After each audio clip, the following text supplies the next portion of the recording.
안녕하세요. 부모 교육을 함께할 지상선 강사입니다. 코로나로 많이 힘드시죠? 아이들하고 어떻게 소통해야 될지 고민도 많으실 거라고 여겨지는데요. 오늘의 주제는 그런 소통의 도구로서 함께 나눌 수 있는 그림책입니다. 여러분들이 어떻게 그림책을 잘 이해하느냐에 따라서 아이들하고 소통의 방식들이 많이 달라질 수 있겠죠? 네, 저는 오늘 대상관계 중심으로 함께 이야기를 나누어 볼까 합니다.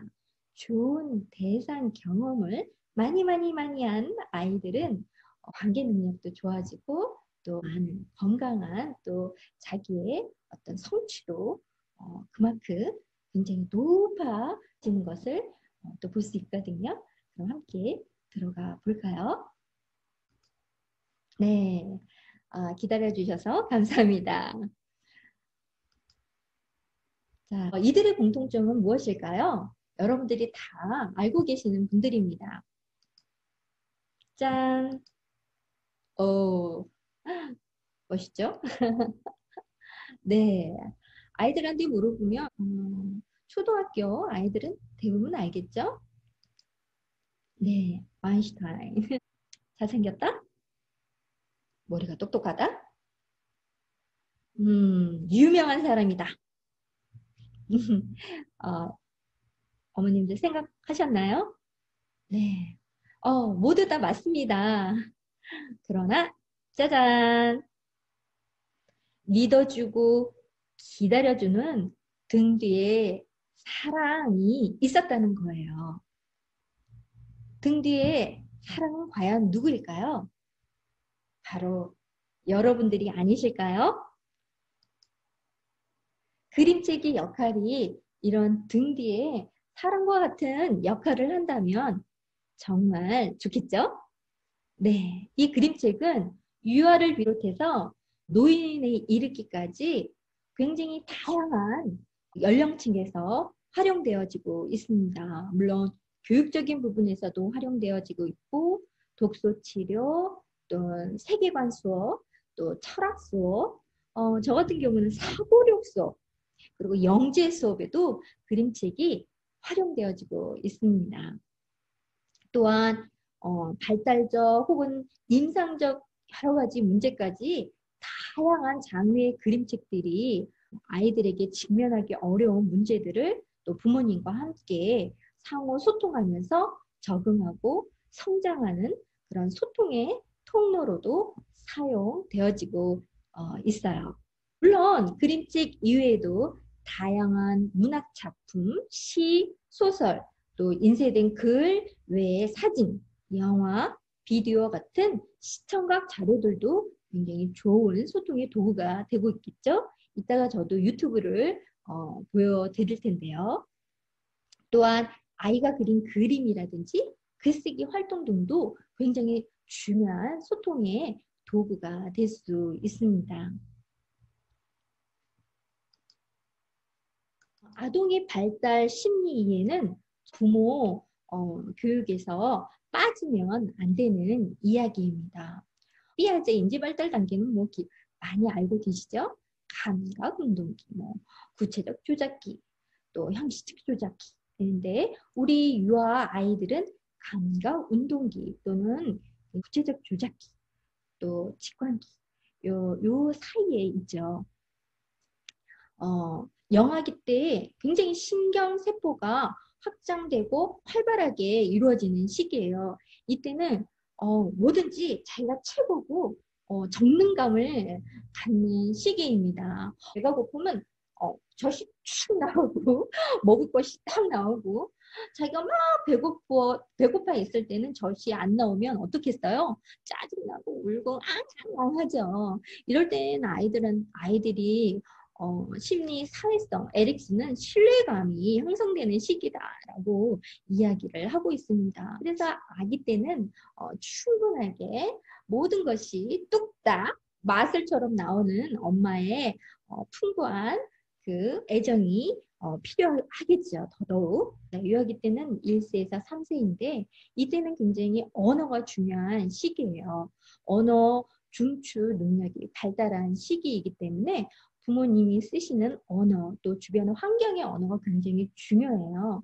그 환경의 언어가 인격을 형성하는데 굉장히 중요하겠죠. 이때는 어떤 언어로, 어떤 환경으로 놀아주느냐는 아이한테, 아이의 성장에 중요한 모멘트가 됩니다. 그리고 믿어주어야 하는 시기이기도 해요. 그리고 3살, 6세 때는 뇌신경이 활발하게 활성화되는 시기입니다. 감정의 동의시를 잘해요. 그리고 카타르시스가 희노애락이 굉장히 왔다 갔다 하죠. 이때 부모의 감정을 많이 먹고 자라는 아이들이 있어요. 이럴 때 엄마가 슬프고 우울해 있으면 아이들도 함께 우울하고 스트레스를 받게 되죠. 이럴 때 부모의 감정이 빠져 있을 때는 아이의 감정이 보이지가 않죠. 정말 이때 아이가 얼마나 상처받고 얼마나 힘들어하는지 좀 지켜보는 현명한 부모님이 되셨으면 좋겠습니다. 또 학령기도 미리 이야기를 하자면 이때는 굉장히 모험, 남과 영웅, 또 신화, 전설 이런 것들에 빠져있는 시기이기도 해요. 그래서 닐스의 여행기라든지 걸리버 여행기, 요즘 이런 과 관련된 이야기들을 접하게 해준다면 또 학년기를 잘 보낼 수 있습니다. 청소년기 굉장히 중요하죠. 이 청소년기는 미운 7살, 6, 7살 이 시기하고 좀 비슷한 것 같아요. 편도체가 활성화되는 시기라서 감정이 오르락 내리락 합니다. 공격적이고 싶지 않아도 심리가 왔다 갔다 하죠. 이럴 때 엄마가 잘 보듬어주고 공감해주고 이러면 되는데 참 엄마도 먹고 살기가 힘들다 보면은 이런 것들을 못 챙겨줄 때가 있어요. 그럴 때는 아이는 또래 관계로 전환이 됩니다. 좋은 또래를 만나면 다행인데 그렇지 않은 경우는 아이의 성장 과정에 또 인격 형성에 많은 지대한 영향을 받기도 합니다. 그래서 또래 만들어주기, 좋은 멘토를 만들어주는 것은 청소년식의 굉장히 중요한 부모의 역할이라고 봅니다. 또한 이때는 문학길에서 굉장히 사색적이고 로맨스적이죠. 네. 네. 따라서 좋은 부모가 되는 또 역할의 또 한 방법으로 정신 역동의 이해도 굉장히 중요해요. 대상관계학자들은 경험이 굉장히 중요하다라고 이야기하고 있어요. 생애 초기에 어떤 경험을 했느냐, 주 양육자의 어떤 관계 경험을 바탕으로 해서 성장에 굉장히 많은 영향을 미친다라고 하고 있습니다. 저는 개인적으로 대상관계가 굉장히 저한테는 맞는 이야기였던 것 같아요. 그래서 어떤 성장을 위한 어떤 이해의 또 도구로서 대상관계를 이해하는 것은 굉장히 중요한 부모의 역할을 돕는데 도움이 되지 않을까라는 생각을 해봅니다. 대상관계 학자들은 성장을 위한 촉매로서 문화작품을 이야기하기도 해요. 음악, 예술 작품들 이런 것들 매체 활용을 하고 있습니다. 그래서 그 안에 있는 역동, 그 마음속에 일어나는 그걸 바라보고 있는 그 대상이 있겠죠. 그 역동에 되게 관심을 두고 있습니다. 따라서 대상 사랑으로서의 그림책의 역할은 굉장히 중요해요. 좋은 대상의 경험이 많지 않더라도 좋은 그림책을 적절한 시기에 좋은 대상이 담겨있는, 역할이 담겨있는 그림책을 우리가 보게 된다면 대상 사랑으로서 그림책이 그 역할을 할 수 있다고 봅니다. 그래서 이런 거 있잖아요. 우리가 어른들도 아픈 기억이 많으면 많을수록 두려움과 상처 때문에 다가서기를 잘 못하는 경우가 있어요. 좋은 사람인데도 불구하고 정말 좋은 사람일까? 정말 이게 나한테 좋은 것일까? 라는 생각을 하게 되죠. 그래서 빗장을 꽁꽁 닫아 버리는 경우가 많습니다. 여러분들은 그러시지 않겠지만 또 그런 분들이 계셔요. 그래서 이럴 때는 사랑의 빛깔을 잘 이해를 못하는 경우가 있어요. 내가 필요한 사랑의 빛깔이 뭔지 잘 모를 때가 있거든요. 그래서 이상적인 사랑의 빛깔을 찾게 돼요. 자기만의 사랑의 빛깔을 찾는 거죠. 왜? 경험을 해보지 못했기 때문에. 그래서 아이들에게 다양한 사랑의 빛깔을 갖게 해주는 것은 너무너무 중요한 부모의 역할 중에 하나라고 생각합니다. 좋은 그림책은 또 다양한 사랑의 빛깔들이 담겨 있으니까요. 대상관계의 학자 중에 클라인은 이렇게 말하고 있습니다. 건강하지 못한 애착 관계도 심리적 돌봄을 통해서 회복할 수 있다. 이를 좋은 대상의 내재화라고 어렵게 이렇게 말하고 있어요. 내 안에 있는 좋은 대상 관계 경험은 따뜻한 감성의 언어로 안아줌으로써 상처가 회복될 수 있다는 거죠. 부모가 좀 이게 따뜻한 그 어떤 언어를 해줄 수 없는 경우도 있잖아요. 그럴 때 좋은 선생님은 또 이런 역할을 또 해줄 수 있겠죠. 따뜻한 언어로 안아주고 담아주는 또 그런 선생님의 역할도 굉장히 중요합니다. 그래서 이런 부모 또는 교사의 무한 신뢰와 사랑만이 이런 상처받은 어른 아이의 이런 관계를 회복시켜주는 힘의 자원이 될 수 있습니다. 또한 그림책이 그 역할을 할 수 있다면 정말 좋겠죠? 네. 이렇게 해서 대성 사형과 그림책에 있어서 크게 5가지로 볼 수가 있어요. 첫째, 모성성을 몰두하는 그림책입니다. 그러니까 모성성이 가득 담겨있는 그림책이 있을 수 있어요. 그리고 두 번째는 전능 경험을 할 수 있는 그림책이다. 뭐든지 다 할 수 있는 거죠. 내가 하고 싶은 대로, 제가 가고 싶은 대로, 아이가 가고 싶은 대로, 먹고 싶은 대로, 또 자기가 갖고 싶은 대로 이런 경험을 할 수 있는 그림책이 있어요. 그리고 또 어머니의 거울 기능을 하는 그림책도 있을 수 있어요. 어머니를 우리 엄마 같은 그 안에 캐릭터가 우리 엄마 같은 거죠. 또 나의 모습도 그 안에 담겨져 있는 거죠. 이런 경우 있을 때 아이는 생각하죠. 우리 엄마보다 더하네 또는 나보다 더하네 캐릭터를 보면서도 굉장히 다양한 동일시와 투사가 마구마구 일어납니다. 또 네 번째는 또 존재. 어떤 존재에 대한 물음을 하게 되는 무의식을 탁 건드리는 그런 그림책이 있을 수 있어요. 그리고 또 모성적 돌봄의 기능을 하는 그림책이 있을 수 있습니다. 이거 하나 가지고도 굉장히 한 학기 수업 분량이 될 수가 있어요. 그런데 이런 것들이 있다라고 보시면서 제가 또 예를 들어서 보여드리도록 하겠습니다. 여러분들 집에 안돼 데이비라는 그림책은 한 권씩은 갖고 계신가요?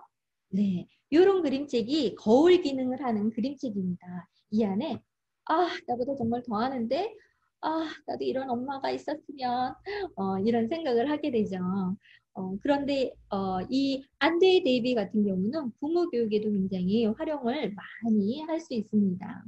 그림책을 다 읽어주지 않고 마지막 장면만 딱 이렇게 멈추는 거죠. 그 마지막 장면이 무엇인지 한번 보도록 하겠습니다. 동영상을 함께 보도록 하죠.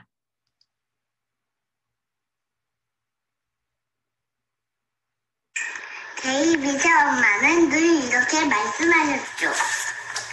안 돼, 데이비!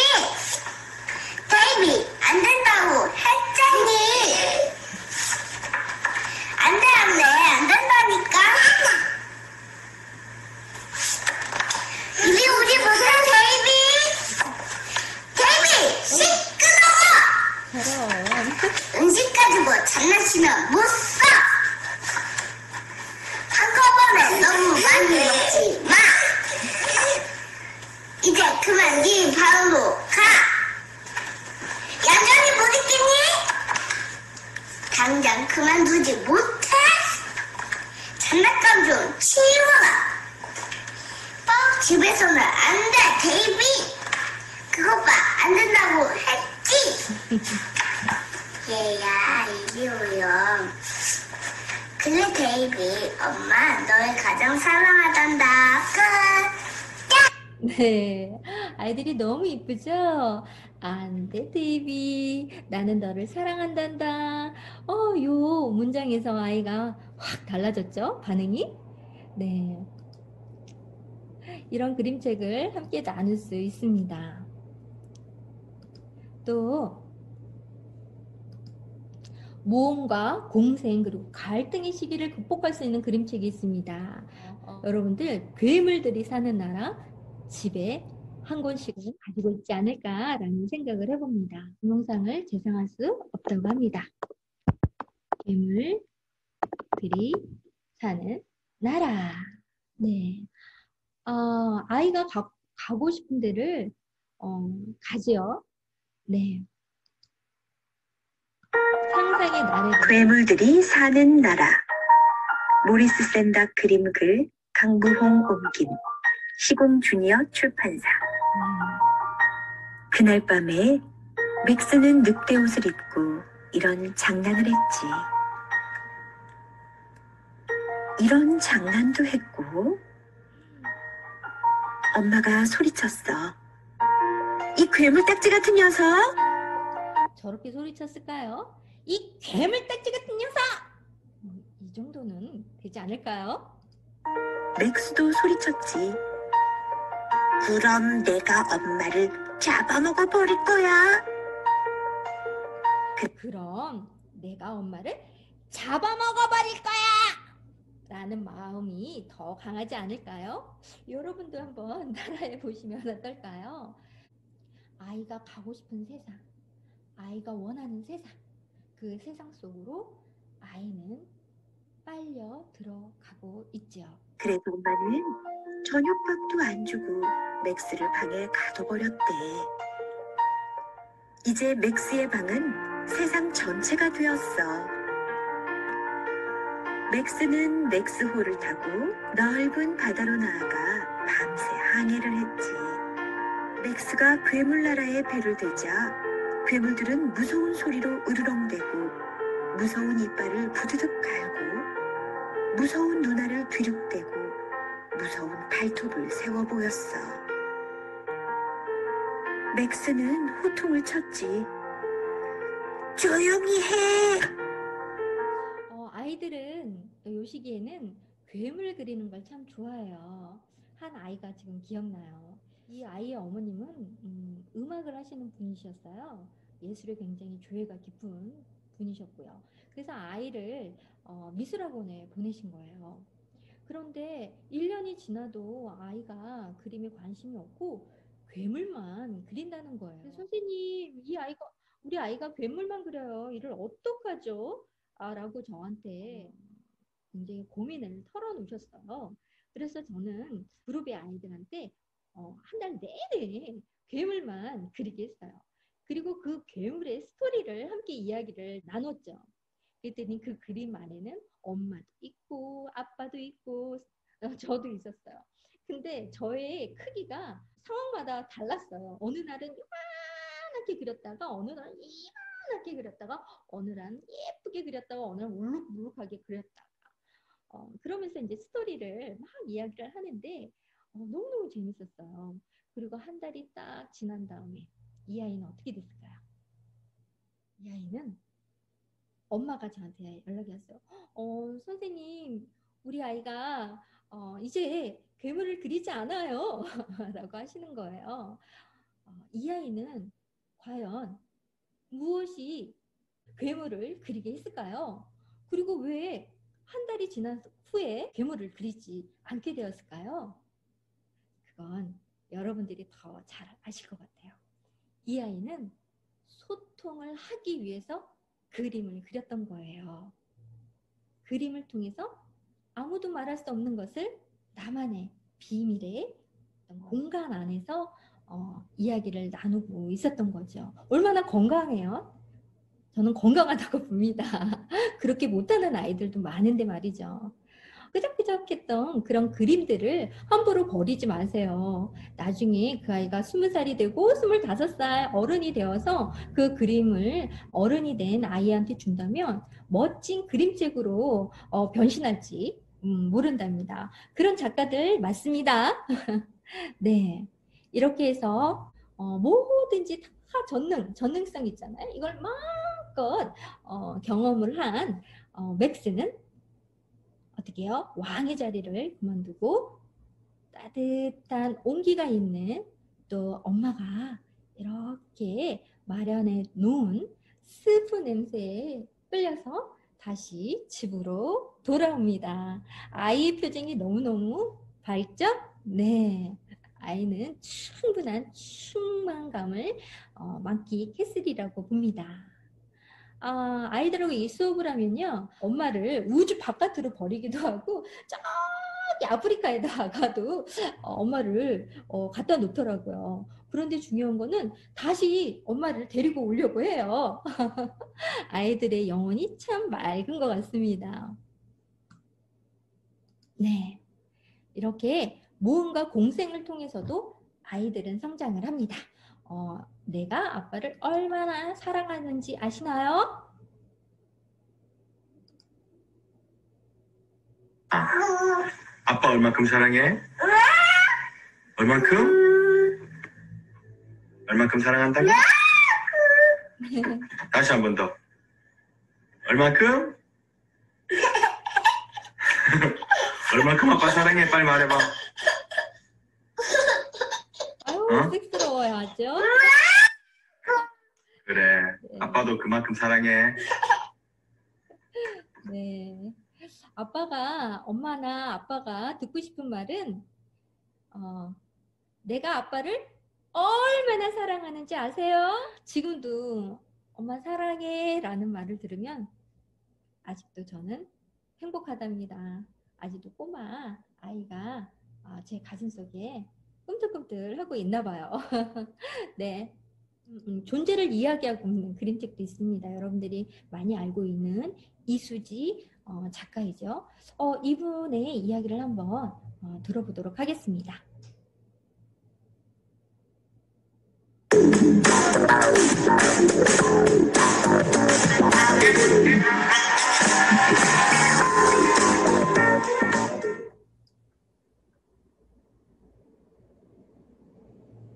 완벽한 매체처럼 보이더라고요. 그래서 이거다 싶었죠. 그래서 가장 단순한 방법으로 이야기하는 게 가장 어떤 간결한 진실을 이야기하는데 효과적인 방법일 거라는 생각이 들고 이러저러한 생각을 그림책을 보면서 많이 했어요. 그래서 그게 참 매력적인 매체.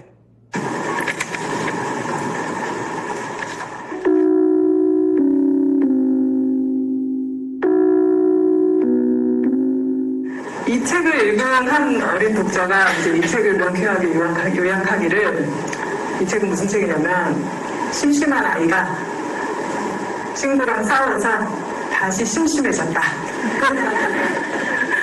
그리고 또 한 아이는 이렇게 얘기하더라고요. 친구가 나랑 똑같이 하지 않는다고 해서 이렇게 확 밀어버리면 산산조각이 나버린다. 시적이죠? 그런가 하면 어른들은 어떻게 보냐면 사탕 같은 데 보면요, 자아를 찾는 대장정. 그래서 나의 적은 나이다, 이런 식으로. 또 마지막으로 모성적 돌봄을 보여주는 그림책이 있습니다. 부모의 역할을 어떻게 할 것인가, 어떻게 해야만 하는가라는 것을 그대로 모델링해서 보여주는 장면이 있습니다.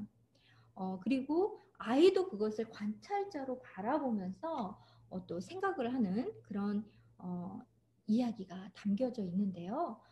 정말 제가 좋아하는 그림책이고 여러분들이 꼭 읽어봤으면 하는 그림책입니다. 제가 유튜브 방송을 찍었는데요. 한번 볼까요? 감상 그림책 이야기 시간입니다. 반갑습니다. 반갑습니다. 안녕하세요. 저 제 이름 아니라고 해요. 누구세요? 갑자기. 아니, 이제 게스트로 나온 제 배우 백마리가 또 나왔습니다. 네, 이렇게 하고 있었습니다. 지인이 치를 멈추고 앞으로 흘러내린 머리카락을 쓸어 넘겼습니다. 네, 이렇게 앞으로 쓸어 넘기고 있는 이 아이의 눈빛, 눈동자, 그리고 또 엄마가 새엄마 제인이거든요. 새엄마 제인은 한 발짝 뒤에 머물러서 이 아이를 무끄러미 바라보는 이 눈빛, 정말 진정성이 담겨 있는 이 눈빛을 보여주고 있습니다.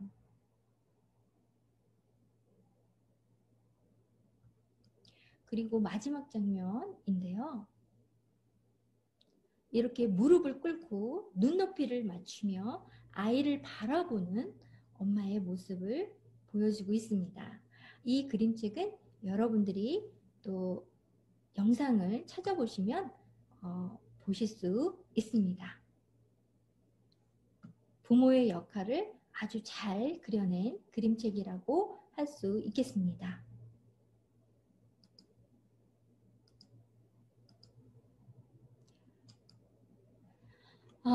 도널드 위니컷은 이런 얘기를 합니다. 삶은 살만한 가치가 있다는 단순한 믿음으로 시작한다고 말하고 있습니다. 살만한 가치의 믿음? 아이에게 내가 태어나기를 잘했어. 이런 살만한 가치의 믿음을 갖게 해주는 것이 진정한 부모의 역할이 아닌가라고 생각합니다. 아무리 어려운 환경일지라도 서로가 서로에게 좋은 대상이 되기를 노력한다면 환경의 마술사가 되어서 또 새로운 또 건강한 미지의 꿈을 꾸게 할 수도 있지 않을까라는 생각을 해봅니다. 자, 그렇다면 여러분들은 아이들에게 좋은 부모가 된다는 것이 어떤 것인가 라는 생각을 하면서 마지막에 제가 여러분들한테 읽어드리고 싶었던 기억의 끈을 함께 읽어보시면 거기에 정답이 들어있지 않을까라는 생각을 해봅니다. 제가 너무 숙제를 드렸나요? 네, 이 성장이란 아이만 성장하는 것이 아닙니다. 부모도 성장을 합니다. 아이를 통해 성장을 하는 거죠. 나를 탐색하게 되면 마음의 여유가 생기면 대상까지 품어 안을 수 있습니다. 또한 그로 인해서 관계와 소통을 잘할 수 있겠죠. 나 자신과의 관계와 소통을 잘할 수 있다면 또한 대상과에도 소통을 잘할 수 있는 부모가 된다라고 저는 믿습니다. 또 아이한테도 배울 게 있잖아요. 네, 부모 교육을 위한 그림책이에 대상관계 중심으로 여러분들과 함께 했습니다. 고맙습니다. 감사합니다. 힘내세요.